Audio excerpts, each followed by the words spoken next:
ninguém viu quando eu tentei de tudo. Mas agora, muita gente tem opinião sobre o resultado que eu tenho. Bom, você precisa ouvir esse vídeo até o final. Eu quis gravar esse vídeo porque existe uma parte dessa história que ninguém vê, que ninguém fala, que ninguém sente. E é justamente essa parte que mais importa. Hoje as pessoas olham pra mim, elas me veem o resultado que eu tenho, veem o peso que eu perdi e rapidamente elas constroem uma narrativa na cabeça delas que nem sempre tem fundamento, tá? Porque elas pensam assim: ah, foi fácil. Ah, foi um atalho. Ah, foi uma canetinha. Mas o que ninguém viu foi o caminho que eu percorri antes disso, antes desse resultado. Eu cheguei a pesar 87 quilos e 700 gramas, quase 90 quilos, para uma mulher de 1,68 m. E talvez, olhando de fora, nem todo mundo considere isso como obesidade. Mas eu sentia no meu corpo, eu sentia na minha vida. Eu estava cansada, eu estava esgotada, na verdade. Eu não tinha disposição, eu não tinha vontade. Tinha dias que eu não queria nem trabalhar. Tinha dias que eu não queria nem me arrumar.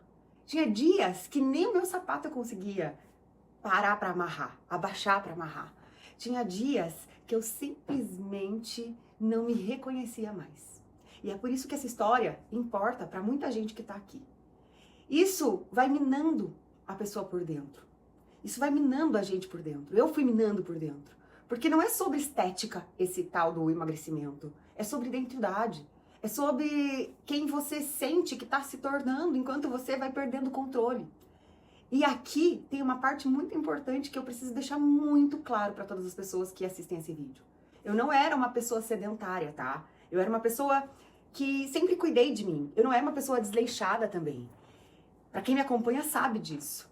Eu não era uma pessoa que não tentava fazer as coisas. Ao contrário, eu fazia dieta, eu já treinava, eu já cuidava da minha alimentação. Não por um mês ou por uma fase, eu fazia isso com muita frequência. 3, 4 vezes na semana. Fiz isso por anos. Anos! E mesmo assim, o meu corpo não estava respondendo como eu precisava que ele respondesse. E isso é desesperador. É dolorido para quem sente, para quem passa. Porque quando você faz tudo que dizem que funciona e tudo que funciona para o outro não funciona para você, a sensação é de que você é o problema. Você começa a se culpar. Você começa a se cobrar muito mais. Você começa a se pressionar. Porque você está comparando o resultado de outra pessoa com a sua. E nada muda. E aí foi que eu comecei a me questionar por dentro, e pensar, e conversar comigo mesmo, e pesquisar, e estudar também. Eu comecei a pensar e me perguntar o que estava acontecendo de fato com o meu corpo. Porque não era falta de tentativa, não era falta de vontade ou de decisão. Era falta de resposta fisiológica. Olha que importante saber disso. E entender isso mudou tudo, mudou a minha vida. Hoje eu consigo olhar para trás e entender que existiam fatores ali nas minhas tentativas que eu não estava considerando totalmente. O meu histórico de saúde, o AVC que eu tive com 30 anos de idade, as medicações que eu tomo, tudo isso estava influenciando o funcionamento do meu corpo. Aliás, influencia o funcionamento do meu corpo. E nem sempre o nosso corpo ele vai responder como o protocolo. Sabe aquele protocolo que as pessoas dizem que a gente precisa seguir? Nem sempre o corpo vai responder assim. E isso é uma verdade que pouca gente fala. E é por isso que eu tô aqui, falando com você. Porque é muito confortável acreditar que é só fazer o básico que vai dar certo. É só fazer o básico que todo mundo vai ter resultado. Mas não é assim. Não é assim, não foi comigo, possivelmente não é com você. Independente se você sofreu uma AVC ou não, independente se você tem alguma disposição de saúde ou não, uma predisposição de saúde ou não, é importante que você entenda uma única coisa antes de julgar, antes de desistir, inclusive. Existem corpos que respondem mais rápido. Existem corpos que respondem mais devagar. Existem corpos que simplesmente não respondem do jeito que a gente espera. E isso não tem nada a ver com falta de disciplina, tá? Isso não tem nada a ver com falta de vontade de quem tá ali tentando. Tem a ver com biologia. E a gente precisa ser bem inteligente para entender isso, antes de questionar, antes de dizer que é só uma canetinha.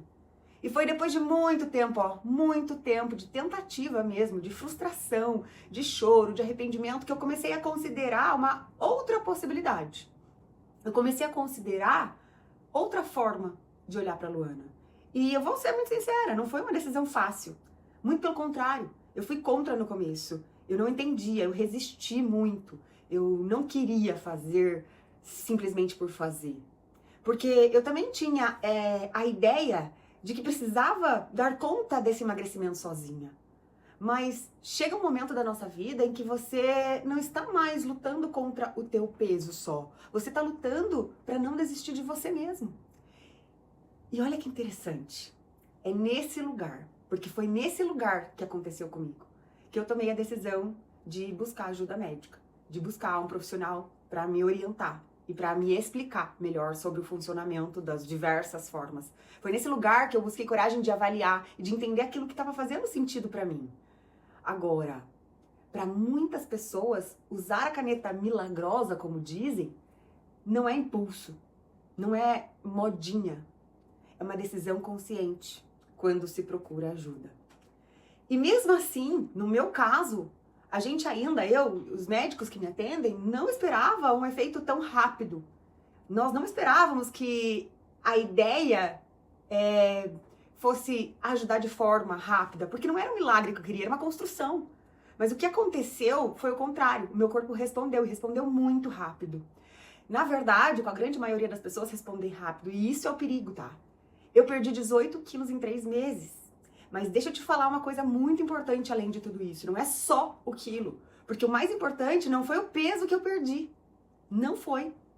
Mas foi a sensação de, pela primeira vez na minha vida, o meu corpo está do meu lado de novo. Meu corpo está respondendo por algo que eu queria e que eu precisava muito. Porque eu também comecei a conseguir me relacionar melhor com a comida, de uma forma bem diferente do qual eu relacionava antes da canetinha milagrosa. Foi ali que eu entendi que ter controle onde antes eu só lutava. Foi sentir que existia um caminho possível quando eu comecei a fazer o uso de forma consciente. Então, quando alguém olha para isso, resume tudo isso como atalho, essa pessoa de verdade não está vendo a história completa. E aqui eu estou falando da Luana, mas eu gostaria que todas as pessoas que fazem uso dessa caneta de forma consciente pensassem sobre isso também. Porque quem olha de fora só tá vendo o final. É muito fácil julgar o final, quando você nunca viveu o processo. Quando pra você era mais fácil.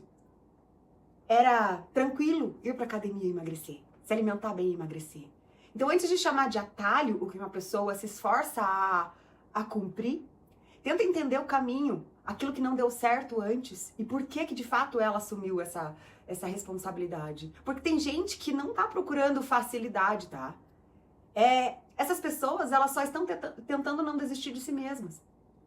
E é exatamente por isso que esse assunto precisa ser tratado com muito mais responsabilidade. E eu suplico, eu gravo esses vídeos, eu decidi gravar isso, porque quando a gente tá simplificando demais, a gente tá errando.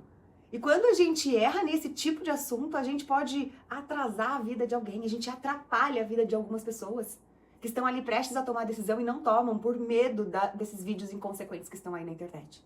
No próximo vídeo eu quero mostrar o lado de tudo isso, o outro lado, né, de tudo isso. O que a ciência tá dizendo realmente sobre, o que é verdade, o que não é, e o que é exagero nessa história toda de caneta da milagrosa, né, caneta milagrosa. Porque opinião todo mundo tem, mas nem todo mundo tem base, nem todo mundo tem a história que você viveu. Se esse tipo de conversa faz sentido pra você, eu quero dizer que esse canal é pra isso, pra sair do superficial e recomeçar, aliás, começar a entender que realmente tem coisas por trás do comportamento humano que precisam ser olhados. Então, meu convite é, se inscreva nesse canal e a gente pode conversar essa conversa no próximo vídeo, nos próximos vídeos. Lembrando, essa é só uma temporada sobre o Monjaro, a caneta milagrosa. Mas falaremos sobre o comportamento humano, a mentalidade e principalmente o nosso estado emocional diante das adversidades da vida, diante do nosso trabalho, da nossa vida profissional, da nossa vida familiar, dos filhos que a gente precisa educar, do mundo e do peso que a gente carrega todos os dias. Te vejo no próximo vídeo.